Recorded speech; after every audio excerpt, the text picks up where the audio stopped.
alam mo kung bakit siya galit na galit, alam mo kung bakit siya sobrang nasasaktan, and ikaw, as much as you want to, na parang mag-explain sa kanya, no, hindi pa siya ready talagang may pag-usap dito. Oo nga. Honestly. Yun yung sinasabi ko sa'yo ngayon. Di ba? So ako, I feel for, Gian.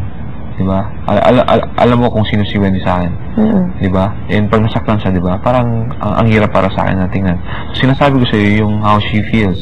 And I don't know if parang come Saturday, kung makapag-usap kayo, kung magbabago desisyon niya. Yun. Ikaw, why? What do you plan to do? Ikaw, ano ba? Kasi gusto ko siya kausapin, but the thing is, hindi mo rin siya makausap dahil mainit pa dugo niya. Hindi, alam mo yun, magalit pa siya. Suggestion. Strong pa masyadong, intense pa masyadong Suggestion. Emotions niya. Try. Once. Yun nga eh. But Kuya Bruce, oo, tatry ko. Once. Oo, papakalmahin ko na parang mukhang mararatal ulit siya ngayon dahil kakausapin ulit siya ni Kuya nga, kinakausap siya ni Kuya. Pero ito, gusto ko malaman.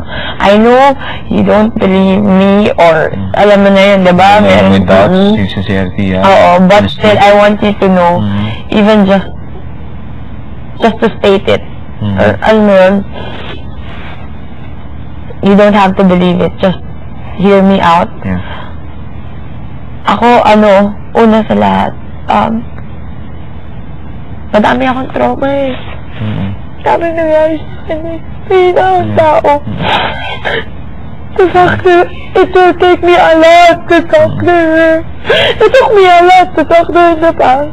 Pero ngayon, kung kausapin ko siya, at least I want you to know there's at least one person who knows na sobrang laking bagay dito sa akin. And sugo talaga ako. Kailangan talaga ng pinasukan ako ng Holy Spirit. It will take miraculous intervention